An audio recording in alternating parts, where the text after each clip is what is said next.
എന്താണ് അടുത്തുള്ളത്? ചായ. ചായ. ചായ എന്തിനാ വെക്കണേ? പെരയിലെ ചെലവിന്. അപ്പൊ ഇയാണ് പെരയിലെ ചെലവ് വെക്കണത്? വേറെ ആരുല്ലേ?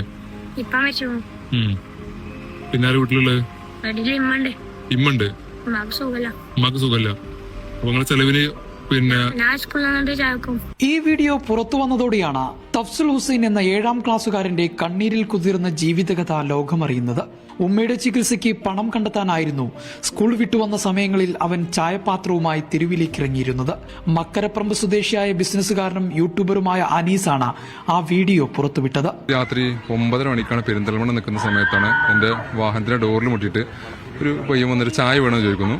അപ്പോൾ ഞാനത് ഈ രാത്രി 9:30 മണിക്കൊരു ബാലൻ ചായ വെക്കുന്ന ഒരു സംശയത്തിന്റെ അടിസ്ഥാനത്തിലാണ് ഇവരോട് ചോദിച്ചത് എന്താണ് സംഭവം, എവിടെയാണ് വീട്, കാര്യങ്ങളൊക്കെ ചോദിച്ചപ്പോഴാണ് ഇപ്പം വളരെ വിഷമിപ്പിക്കുന്ന കുറേ കാര്യം പറഞ്ഞു. ഉപ്പ മരണപ്പെട്ടു, ഉമ്മാന്റെ ചികിത്സയ്ക്ക് വേണ്ടിയിട്ടാണ് ചായ കച്ചവടം ചെയ്യുന്നത്, അങ്ങനെയുള്ള കാര്യങ്ങൾ പറഞ്ഞപ്പോൾ നമുക്ക് വളരെ വിഷമം തോന്നി. അങ്ങനെയാണ് ഞാനൊരു വീഡിയോ ഇട്ടത്. രണ്ടാമത് പറഞ്ഞിട്ട് കാര്യങ്ങൾ ചോദിച്ചിട്ട് ഇതൊന്നുകൂടി നീ പറയണമെന്ന് പറഞ്ഞിട്ട് ഇത് പുറം ലോകം അറിയിക്കണം എന്ന് പറഞ്ഞിട്ട് രണ്ടാമത് ഞാൻ പിന്നെ കൊണ്ട് കാര്യങ്ങൾ ചോദിച്ചു. വീണ്ടും ഞാൻ വീഡിയോ ഷൂട്ട് ചെയ്യുന്നത്. വീഡിയോ വൈറലായതോടെ നിരവധി പേരാണ് സഹായഹസ്തവുമായി രംഗത്ത് വന്നത്.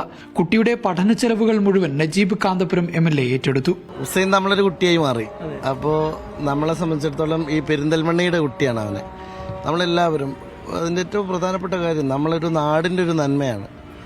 ഒരു നാട് അറിഞ്ഞ് ഒരു കുട്ടിയുടെ ഒരു സങ്കടം വന്നപ്പോൾ ഈ നാട് മുഴുവൻ വേദനിച്ചു എന്നുള്ളതും ആ നാട് മുഴുവനും ആ സന്തോഷത്തോടെ ആ കുട്ടിയുടെ കാര്യത്തിൽ ഇടപെടുന്നു എന്നുള്ളതും വളരെ സന്തോഷകരമായിട്ടുള്ളൊരു കാര്യമാണ്. അതിൽ രാഷ്ട്രീയമോ മതമോ അല്ലെങ്കിൽ വേറെ ഏതെങ്കിലും തരത്തിലുള്ള ആലോചനയോ ഒന്നുമില്ല. എല്ലാവർക്കും ഒരേ വികാരമായിട്ടൊരു കുഞ്ഞ് എന്നുള്ളൊരു വികാരത്തിലേക്ക് ഒരു നാട് ഉണരുന്ന മനോഹരമായ കാഴ്ച നമ്മൾ കാണേണ്ടായി. നഗരസഭ താമസിക്കാനുള്ള സൗകര്യങ്ങൾ ഉൾപ്പെടെ നൽകും. കൂടാതെ കുടുംബത്തിന് വരുമാനം കണ്ടെത്താനുള്ള സംവിധാനവും ചെയ്തു നൽകും. ഞങ്ങൾക്ക് നഗരസഭയ്ക്കുള്ള ലൈഫ് മിഷന്റെ ഒരു ഫ്ലാറ്റാണ് ഇവിടെ നിലവിലില്ല. അതേപോലെ കാഞ്ഞിരക്കുന്ന് 12ഓളം ഫ്ലാറ്റുകൾ നിലവിലുണ്ട്. അതിലിപ്പോൾ ഒരു ഫ്ലാറ്റ് ഒഴിഞ്ഞിട്ടുണ്ട്.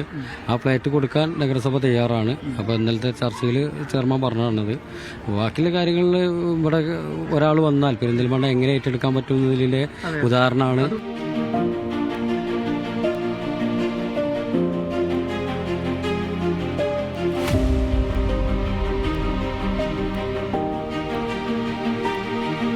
ഇപ്പോൾ ഏറെ സന്തോഷമുണ്ടെന്നും കേരളമാണ് തനിക്ക് ഏറ്റവും ഇഷ്ടമെന്നും ഹുസൈൻ പറയുന്നു. കേരളം ഇഷ്ടമാണ്. ഇവിടെ നിൽക്കാനാണ് താല്പര്യം. ഇനി അസമിലേക്ക് പോകുന്നുണ്ടോ? ഇല്ല, ഇവിടെ തന്നെ പഠിക്കും അല്ലേ? നന്നായി പഠിക്കും അല്ലേ?